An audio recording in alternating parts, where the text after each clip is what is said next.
Do you have an unlawful deed? Let's take a look at the statement of birth record. Some unique things on this.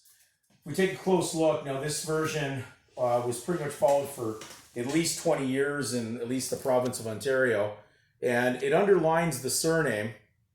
Might have mentioned this before in earlier videos during the first 78 videos, but we're doing reclarification because of troubled times now. I'm trying to bring a lot of things to a focus and a conclusion from the research using the scripture and, of course, documentation that even the secular world of man has made evidence. So, anyways, this statement, it's a statement that the parents filled in. They call it a deed, be like a deed. But it's interesting, we'll kind of take it as more of an unlawful deed. We're going to read out of scripture. If you go to 2 Peter 1, it says in verse 3, in 2 Peter chapter 2, verse 3, and through covetousness, now remember what covetousness is. Covetousness is to want something that doesn't belong to you. Okay, so in other words, you're looking in someone else's backyard and you want something. And that's why you're requesting and applying for it, because it's not yours. If it was yours, you wouldn't be applying. And it says, and through covetousness shall they with feigned words make merchandise of you, whose judgment now of a long time lingereth not, and their damnation slumbereth not. Interesting, it used the word feigned words. If you look under fictio, in which a fiction is, a fiction of law, a surname, a title, a man-made title, you will find in brackets beside fictio in the law books of men, Black's Law, 10th will have in brackets to feign. Okay, so understand it says, and through covetousness they shall with feigned words make merchandise of you, whose judgment now of a long time lingereth not, and their damnation slumbereth not.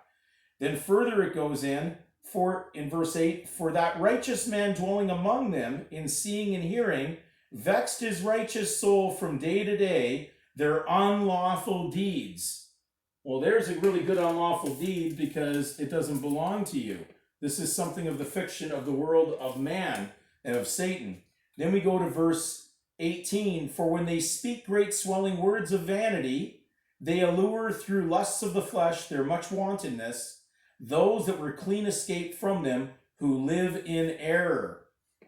Now, if you think that the statement of birth record with the surname underlined on it is not an error in law, even by the secular society, we will now take you to the UN Handbook on Civil Registration and Vital Statistics Systems. Get a look at that. This came out of that book. So I've highlighted it, what I'm going to read, so hopefully that's in focus. So if people want to know that it really did come out of it, that's the actual printout.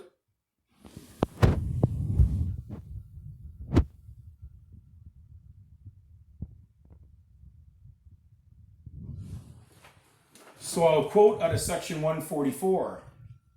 It says, other formal rules for preparing registration records should include the requirement that they be written in a clear hand using indelible ink, assuming that they are prepared by hand to begin with, in the absence of mechanical aids that make for improved legibility and longer preservation of the record.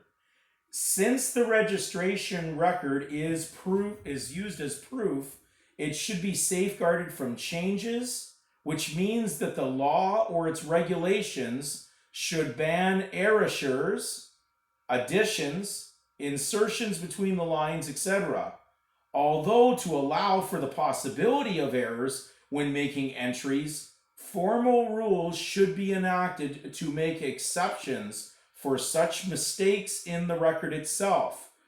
For example, by providing that the word that is wrong or superfluous be underlined, the error or omission then being noted at the end before the record is dated and signed by the registrar and informants.